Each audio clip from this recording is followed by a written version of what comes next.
Ada 3 cara beriklan di YouTube gue. Bagi teman-teman yang ingin mempromosikan bisnis atau usahanya, silahkan hubungi kontak gue yang ada di kolom deskripsi. Terima kasih. Hal ini membuat seluruh pemain, para staf termasuk Conte berteriak kepada Brozo untuk memintanya berhenti. Brozo melakukannya berulang kali ketika pemain yang lain hanya sanggup menyelesaikan 1 set saja. Jerewetan ceking kita, nyerewetin apa aja.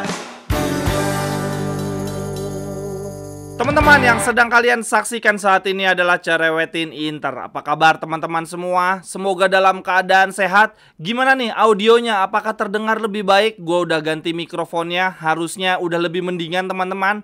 Hari ini gue mau cerewetin kabar dari 2 jurnalis terkenal di Italia, namanya Biasin dan Di Marzio. Mereka melaporkan isi pertemuan antara Inzaghi dengan manajemen yang berlangsung 3 jam untuk membahas rencana transfer Inter di musim depan. Gua akan bacain statement-statement menarik dari mereka. Yang pertama dari Biasin, dia bilang gini ke media namanya Libero. Inzaghi sama sekali tidak meminta kontrak baru dan kenaikan gaji. Tetapi Inzaghi lebih meminta kepastian tentang rencana Inter di musim depan.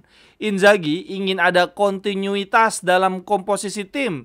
Tidak ada banyak bongkar pasang, khususnya pemain pilar. Oleh karena itu, menurut Biasin, Inzaghi sangat menentang rencana penjualan Onana. Menurut Inzaghi, Onana adalah sosok fundamental dalam Inzaghi Ball. Apabila Inter menjual kiper Kamerun tersebut, akan membuat Inzaghi harus mengubah gaya permainan lagi sejak awal. Atau kita harus menunggu kiper yang baru beradaptasi dengan Inzaghi Ball. Dan tentu saja itu pasti membutuhkan waktu. Nah, ini yang menarik teman-teman. Biasin juga mengatakan bahwa terjadi hal paradoks. Paradoks itu hal yang bertentangan ya. Dari keberhasilan Inter melaju ke Liga Champion, yaitu Zhang jadi memiliki alasan untuk tidak jor-joran dalam bursa transfer karena toh selama ini selalu menghasilkan prestasi yang bagus. Jadi dalam pertemuan tersebut Zhang menegaskan buat apa Inter berboros ria di bursa transfer kalau dengan irit saja tetap mendapatkan prestasi yang baik di musim ini. Sehingga di akhir musim Zhang meminta Marotta melakukan strategi yang sama dalam bursa transfer seperti musim lalu. Akan tetapi menurut Biasin hal ini bertentangan dengan apa yang dipikirkan oleh Inzaghi dan Marotta. Selain itu Biasin juga mengatakan bahwa di pertemuan tersebut Inzaghi merasa bersyukur dan berterima kasih karena tidak dipecat ketika Inter mengalami masa sulit. Tetapi di satu sisi Inzaghi tidak ingin kejadian seperti musim lalu kembali terulang, yaitu persiapan pramusim yang tidak optimal yang disebabkan karena banyak pemain yang cedera dan banyaknya pemain pilar yang dilepas. Hal inilah yang menurut Inzaghi menyebabkan Inter di awal musim sangat tidak konsisten. Nah, Inzaghi berharap kepada manajemen untuk memberikan kepastian agar tim sudah komplit sebelum pramusim dan tidak banyak menjual pemain pilar. Biasin juga mengatakan bahwa di pertemuan tersebut Inzaghi menyampaikan ke manajemen bahwa dia tidak akan memainkan gaya permainan yang terlalu menyerang dan defense high pressing seperti di awal musim lalu.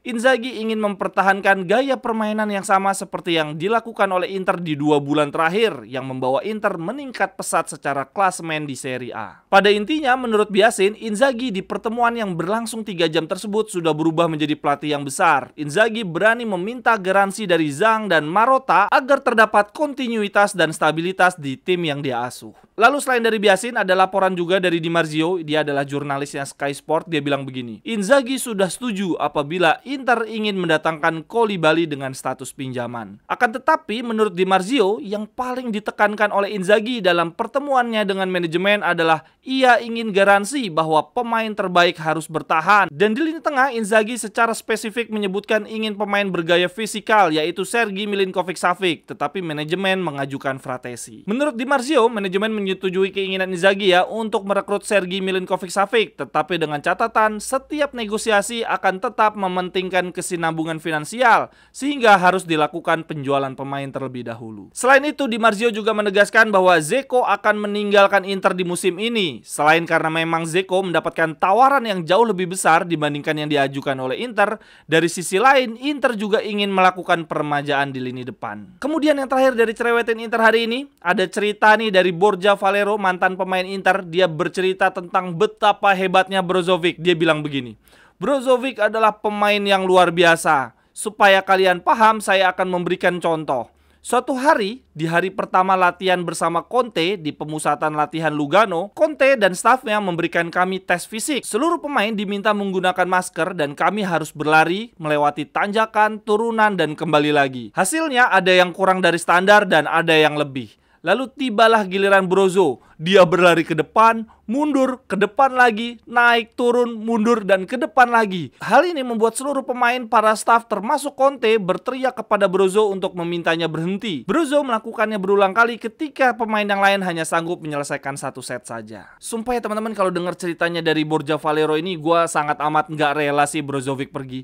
Menurut gue 4 gelandang kita ini udah bagus sih. Mkhitaryan, kemudian Brozovic, Calhanoglu, dan Barella. Udahlah 4 ini dipertahankan. Kan sebetulnya ya yang dibutuhkan oleh Inzaghi adalah gelandang fisikal pengganti Gagliardini ya untuk backupnya Barella. Jadi ya udah datengin Fratesi aja menurut gue cukup. Kalaupun impian Inzaghi ternyata ingin mendatangkan Fratesi dan Sergei Milinkovic secara bersamaan, ya udahlah mendingan menurut gue yang dilepas Aslani aja. Kalau menurut teman-teman gimana? Silahkan tuliskan pendapat teman-teman dari statement-statement yang gue bacain tadi di kolom komentar. Sampai ketemu di cerewetan-cerewetan berikutnya. Bye-bye. Cerewetan ceking kita nyerewetin apa aja.